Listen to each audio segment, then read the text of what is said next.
Back to my channel. कैसे हैं आप सब? होप तो आप सभी अच्छे होंगे। और आज हम बात करने वाले हैं केबिन क्रू रिक्रूटमेंट के बारे में। जी हाँ, केबिन क्रू बनने के लिए मोस्टली बहुत से लोगों का सपना होता है, क्योंकि एक थोड़ी सी ग्लैमरस जॉब है मे बी। और जो ये नई एयरलाइन लॉन्च हुई है जल्द ही में, हाल ही में आपने इसके बारे में सुना होगा, मे बी आपने सुना हो, आकाशा एयर, जो कि राकेश झुनझुनवाला और ये सबसे बहुत ही बड़े इंडिया के इन्वेस्टर हैं, इनकी तरफ से ये बैक एयरलाइन है जिसका नाम आकाशा एयर है। इसमें जो रिक्रूटमेंट अभी फिलहाल के लिए हो रही है केबिन क्रू की, जिसमें कि फ्रेशर्स भी अप्लाई कर सकते हैं, 12th पास भी अप्लाई कर सकते हैं, और इसमें एक्सपीरियंस वाले भी अप्लाई कर सकते हैं। तो बहुत ही अच्छी ये जॉब ओपनिंग है। अगर आप इसके लिए एलिजिबल हैं तो आप ज़रूर ही अप्लाई कीजिए इसमें। और अगर आप 12th पास हैं और अभी आप ग्रेजुएशन के लिए अप्लाई करने वाले हैं, या फिर अगर आपका सपना है कि केबिन क्रू में जाने के लिए, या फिर केबिन क्रू बनना, एयर होस्टेस बनना, ऐसा कुछ भी, तो आप ज़रूर इस पोस्ट में अप्लाई करें। It is a very good opportunity for you all who wanted to go in the cabin crew field. Alright, तो हम शुरू करेंगे और आगे वीडियो में जानेंगे कि क्या क्या डिटेल्स हैं और किस तरीके से आप इसे अप्लाई कर सकते हैं, और इसमें क्या क्या लोकेशन होने वाली है। ये सारी चीज़ें आगे वीडियो में डिस्कस करेंगे। पर वीडियो में आगे बढ़ने से पहले, अगर आप इस वीडियो पे चैनल पे नए हैं तो चैनल को सब्सक्राइब कीजिए, वीडियो को लाइक ज़रूर कीजिएगा। तो चलिए शुरू करते हैं और जानते हैं कि क्या क्या डिटेल्स हैं इस जॉब के बारे में। ओके, तो बेसिकली केबिन क्रू, जैसा कि अपने नाम से आपको पता होगा, तो इनका काम जो होगा ये केबिन के अंदर होगा, आई मीन कि फ्लाइट के अंदर। और आपका काम, आप समझ पा रहे होंगे कि जो कस्टमर सॉरी जो वहाँ पर पैसेंजर्स होंगे उनका ध्यान रखना, ये सारी चीज़ें। ऑलराइट, कस्टमर सर्विस से रिलेटेड तो ये सारा काम होगा। और बेसिकली अभी यहाँ पर जैसे कि आप देख पा रहे होंगे, this is a remote position. Remote position ये अभी के लिए ऐसा लिखा हुआ है क्योंकि आपका रिमोट पोजीशन, तो ये घर पे बैठ के तो आपसे काम नहीं हो सकता है, क्योंकि आपका काम तो फ्लाइट के अंदर का है। तो बेसिकली ये कहीं पर भी आपको लोकेट कर सकते हैं, और जहाँ कहीं भी इनका लोकेशन होगा मोस्टली, जैसे कि और एयरलाइन की मैं बात करूँ, इंडिगो की, तो उनका जो बेस लोकेशन होता है मोस्टली चेन्नई में होता है या साउथ की तरफ होता है। तो इनकी जो लोकेशन होगी, अभी ये क्लियरली यहाँ पर मेंशन तो नहीं है, बट मे बी गुड़गांव या फिर बैंगलोर या फिर चेन्नई, ऐसी कुछ लोकेशंस हो सकती हैं, तो आप ये मान के चलें। ऑलराइट, तो अभी जान लेते हैं कि इनको कैसे कैंडिडेट्स चाहिए। Looking for a candidate who are simple, caring, genuine in approach and can understand customer need. Customer की नीड्स को आप समझ पाएं, उनको केयर करें, उनकी जेन्युइन अप्रोच, ये सारी चीज़ें आप कर पाएं। और have a excellent communication skills. जी हाँ, आपके पास एक्सीलेंट कम्युनिकेशन स्किल्स तो होनी ही चाहिए। इंग्लिश, हिंदी, ये दोनों मैंडेटरी लैंग्वेजेस हैं जिसमें आप फ्लुएंट और अच्छे से बोलने आने चाहिए। डिसिप्लिन्ड हो, willing to work in growing organisation, to be part of culture creation, best in class, ये सारी चीज़ें। ऑलराइट, और क्या क्या चीज़ें हैं इसमें। ओके, जॉब समरी के बारे में दिया, to be a brand ambassador of Akasa air and provide excellent service to customer while ensuring their safety, security, comfort. आपको कस्टमर्स का सेफ्टी, सिक्योरिटी, इन सबसे रिलेटेड चीज़ों का ध्यान रखना होगा, ये सारी चीज़ें हैं।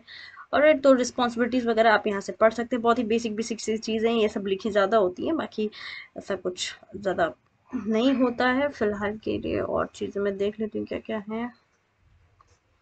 ओके, यहाँ पर लोकेशन आप देख पा रहे हैं, transferable to any of the operational crew basis. तो जहाँ कहीं भी इनके बेस हेडक्वार्टर्स बने होंगे, या जहाँ कहीं भी इनके बेस बने होंगे, वहाँ पर आपको ये भेज सकते हैं। ज़्यादातर करके बहुत सारी जगहों पे होता है, लाइक कोलकाता, चेन्नई, जितने भी मेट्रो सिटीज़ हैं, तो वहाँ पर किसी में भी आपको बेस पे आपको ये भेज सकते हैं। ओके, रिक्वायरमेंट्स के बारे में जान लेते हैं, जो कि सबसे ज़्यादा ज़रूरी है। तो क्या क्या होने चाहिए आपके पास? Indian nationals with valid passport, आपके पास इंडिया का वैलिड पासपोर्ट होना चाहिए, पैन कार्ड होना चाहिए, आधार कार्ड होना चाहिए। ओके, पैन कार्ड, आधार कार्ड तो आपके पास होगा, पासपोर्ट अगर नहीं है तो उसके लिए आप अप्लाई कर सकते हैं। Alright, okay, yes. Okay, minimum age आपकी क्या होनी चाहिए फॉर द फ्रेशर, जिनके पास कभी भी फ्लाइंग का कोई एक्सपीरियंस नहीं है, तो उनकी जो ओके, जो उनकी एज होनी चाहिए वो 18 से लेके 28 साल तक के बीच में होनी चाहिए, 18 से लेके 28 साल तक। मिनिमम हाइट लड़कियों के लिए, यानी गर्ल्स फीमेल, 157 सेंटीमीटर। ओके, और ये मिनिमम हाइट है। ऑलराइट, और मेल्स के लिए 170 सेंटीमीटर होनी चाहिए। ओके, और जो वेट है वो उसके प्रपोर्शन में होना चाहिए। मिनिमम एजुकेशन आपका क्या होना चाहिए, 10+2 12th क्लास आप पास आउट हो, and must be fluent in English and Hindi. English Hindi ये दोनों मैंडेटरी लैंग्वेजेस हैं, ये आपको अच्छे से आनी चाहिए। Must be medically fit as per DGCA, DGCA के रूल्स और रेगुलेशंस के हिसाब से आप मेडिकली फिट होने चाहिए। बीएमआई रेंज आपका क्या होना चाहिए, फीमेल्स के लिए 18 to 22 के बीच में आपका बीएमआई रेंज होना चाहिए। बीएमआई बॉडी मास इंडेक्स होता है जो कि आपका हाइट और वेट ये दोनों के प्रपोर्शन का एक रेंज देता है। तो फीमेल्स के लिए ये रेंज है 18 to 22 और मेल्स के लिए 18 to 25। इसी रेंज के बीच में आपका प्रपोर्शन होना चाहिए, तो ही आप इसमें सेलेक्ट हो पाएंगे। ओके, तो और इसमें इसके बाद और जो रिक्वायरमेंट्स हैं वो है no visible tattoos and marks. कोई भी आपके पास कोई भी आपके जो हैंड्स है और आपका जो लेग्स है जितना भी वो कवर अप नहीं होगा तो उनमें कोई टैटूज और मार्क्स नहीं होने चाहिए। Okay, okay, the nature of the job will require travel, working for long hours and in shift. आपको जगह जगह जाना पड़ेगा, केबिन क्रू का काम ही तो यही होता है। और वर्किंग फॉर लॉन्ग आवर्स, लंबे घंटों के लिए आपको सफर करना पड़ सकता है, काम करना पड़ सकता है, एंड इन शिफ्ट्स। ओके, और क्या क्या चीज़ें होनी चाहिए इसमें, the candidate must well groomed and in western formal on interview day. आपको उस दिन जिस दिन आपका इंटरव्यू होगा उस दिन आपको वेल ग्रूम और वेस्टर्न फॉर्मल में होना चाहिए। कैंडिडेट के पास यानी कि आपके पास 2 पासपोर्ट साइज फोटोग्राफ्स होनी चाहिए। और कौन कौन से डॉक्यूमेंट्स रिक्वायर्ड है, 1 हार्ड कॉपी अपडेटेड रिज्यूमे, आपका रिज्यूमे अपडेटेड रिज्यूमे होना चाहिए। 10th-12th की मार्कशीट होनी चाहिए, recognised board university, Aadhaar card, PAN card and passport, ये सारी चीजें होनी चाहिए। Okay, it is mandatory for all the candidates to always wear mask. Mask आपके पास जरूर होना चाहिए। Entry will be strictly prohibited without mask, आप मास्क जरूर पहन के जाएं।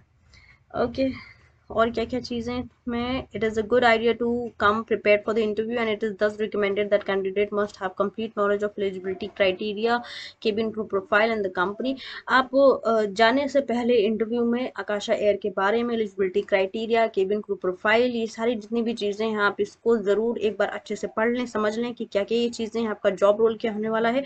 इससे रिलेटेड आपसे पूछा जाएगा इंटरव्यू में, तो इस वजह से आप ये सारी चीज़ें प्रिपेयर करके जाएं तो आपके लिए अच्छा है। ओके, तो इस पेज का मैं लिंक दे दूंगी। ये सब पढ़ने के बाद आप इसमें अप्लाई करना चाहते हैं, आई एम इंटरेस्टेड पे क्लिक कीजिए। ओके, आप इस पेज पे रीडायरेक्ट हो जाएंगे। ओके, तो अभी हम देख लेते हैं। सबसे पहले आप यहाँ से इसमें अपना जो आपका रिज्यूमे है इसे अपलोड कर देते हैं, तो उसी के हिसाब से ये ऑटो फिल कर लेगा आपका जो जो बेसिक इन्फॉर्मेशन है आपके रिज्यूमे से ही। तो यहाँ पर आपका नाम, last name, email, mobile number. Okay, address में आपका पूरा address, street, cities, state, province, postal code, country, postal code यानी कि आपका जो पिन कोड होता है that is. Professional details, current job अगर आप कोई कर रहे हैं तो करंट जॉब, नहीं तो आप एनए भी डाल सकते हैं। ओके, फ्रेशर हैं तो फ्रेशर भी डाल सकते हैं। ऑलराइट, स्किल्स, यहाँ पर आप स्किल्स अपनी ऐड कर सकते हैं।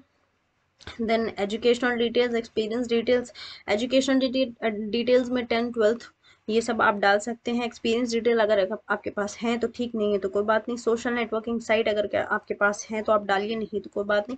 फोटो आप यहाँ पर ब्राउज करके आप डाल सकते हैं। कुछ इस तरीके से आप यहाँ से आपका फाइल सिलेक्ट कीजिएगा और आप अपलोड कर सकते हैं। फिर आप रिज्यूमे अपलोड कीजिए, कैप्चा फिल कीजिए और नेक्स्ट पे क्लिक कीजिए।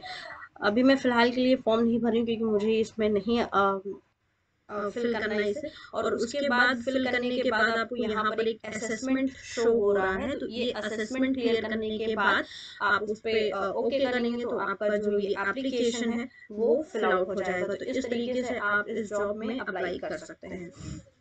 तो होप सो गाइस आप सभी को ये जो पोस्टिंग है ये अच्छी लगी होगी और आप इसमें अप्लाई जरूर कीजिएगा। और अगर आप इसमें अप्लाई कर रहे हैं तो इसके बारे में नीचे कमेंट में आप कमेंट करके जरूर बताइएगा कि आपने इसमें अप्लाई किया है कि नहीं। तब तक के लिए चलिए मिलते हैं नेक्स्ट वीडियो में।